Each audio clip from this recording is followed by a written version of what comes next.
মা বাবা সবকিছু সহ্য করতে পারে, কিন্তু তার সন্তান যদি অসুস্থ হয় তাহলে মা বাবার দুনিয়াটা পুরো অন্ধকার হয়ে যায়। একজন মা সবকিছু সহ্য করতে পারলেও সন্তানের অসুস্থতা কিন্তু কোনোদিনও সহ্য করতে পারে না। তো হাই হ্যালো এভরিওয়ান, হঠাৎ করে আমি এরকম কেনে কইলাম কি হয়েছে আমার মনার সবকিছুই তোমরা লগে শেয়ার করলাম। ঠিক আমি তাড়াতাড়ি করে রেডি হয়ে দিলাম গিয়া, আর তাইরে আমার মনারে তাই পিছিয়ে তাড়াতাড়ি করে রেডি করে দেয়, আর এদিকে মাও তাড়াতাড়ি করে রেডি হয়ে দিলা গিয়া কই যেরাম কিতা হয়েছে সবকিছু তোমরা লগে শেয়ার করলাম। তোমরা দেখতে থাকো আমার এই ছোট্ট মিনি ব্লগটা। দেখো, পৃথিবীর সব সুখ একদিকে আর প্রথম সন্তানের মা বাবা হওয়ার সুখ একদিকে। লাখ কোটি প্রণাম জানাই ভগবান রে যে তাইনে আমরা সন্তান দান করছেন। তোমরা সবাই একটু আশীর্বাদ করো আমার সন্তান যাতে ভালো থাকে সুস্থ থাকে। আজকে আমিও একজন সন্তানের মা, মারে কইয়ার তোমার মতো আমার সন্তান রে আগলাইয়া রাখতাম পারবো কিনা জানি না, তবে যতটুকু তোমারে দেখছি আমরা লেগে করতে তাতে কিন্তু আমার একটুকু আগ্রহ আসলো না, তবে এক্ষণে তার মূল্য বুঝরা। এইটা দিয়েই আমি আমার সংসার আগলাইয়া রাখার চেষ্টা করি, কতটা পারি জানি না। আমার নিজের সন্তানরে যখন তোমার হাতে তুললা দেই মা, তখন আমি পুরা ভুলি যাই। আমার লজ্জা বয় সবকিছুই তোমার কাছে আইয়াই শেষ হইয়া যায়, কিন্তু রাগ দেখানিটা কিন্তু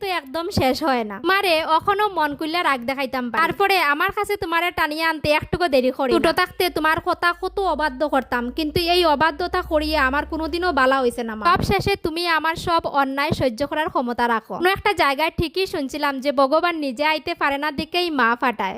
আজকে আমি এগুলা খুব উপলব্ধি করি। আজকে তোমার কাছে একটাই চাওয়া, তুমি সব সময় ভালো থাকো, সব সময় না চিরদিনের লাগে ভালো থাকো। তোমার হাসি বড়া মুখ আমার কাছে দিন শেষে উপহার মা, কারণ আমি তোমারে খুব ভালোবাসি মা। তো চলো, আমার মনার কি হয়েছে না হয়েছে সবকিছু তোমরা লগে অক্ষণে শেয়ার করলাম।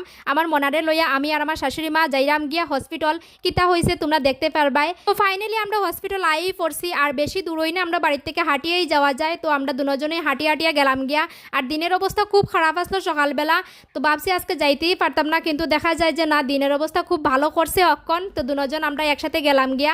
তো গিয়া দেখতাছি এত ভিড় যে কিভাবে আমরা যে মানে ডাক্তার দেখাইমু এটাই আমরা চিন্তার মধ্যে পড়ে গেছি গিয়া। তো গিয়াই আমরা টুকেন লইয়া লাইলাম, টুকেন লইয়া সিরিয়ালে দাঁড়াইলাম। তো দেখা যাক কোন সময় হয়, আমরা সিরিয়াল ডাকবো জানে কবে, খুব টেনশন লাগে আর কতটুক দেরি হইব না হইব কিচ্ছু বুঝলাম না। ফাইনালি আমরা চেম্বারে ঢুকে গেছি গিয়া। তো এখনে ডাক্তার দেখাইলিমু। তো অক্ষণে আমার মনায় ফলিও খাইব, এক্ষণে মানে আজকে হয়েছে তাই থার্ড ফলিও লেগে আমরা গেছি। আজকের ফলিও আমার মনায় সত্যি খুব কষ্ট পাইছে, এত খান্না করছে যে আমার চোখের জল সত্যি আটকায় রাখতাম পারছি না, কারণ বাচ্চা এত কষ্ট পায়, মা কেমনে এত মানে শান্তিতে থাকবো, খুব স্বাভাবিক। মনার কষ্ট আমার সত্যি আর আজকে খুব কষ্ট হয়েছে। তো ফলিও খাওয়াই আমরা বাড়িতে গেছি, বাড়িতে আইয়াও তাই ঘুমাই গেছি গিয়া, খুব বেদনা আর তাই পাওয়ার মধ্যে, কিন্তু কিচ্ছু করার নাই, ফলিও তো খাওয়াইতেই লাগবো।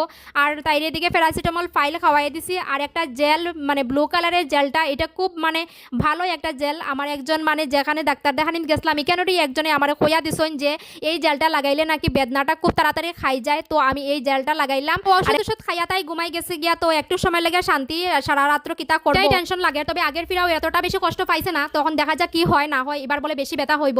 তো দেখা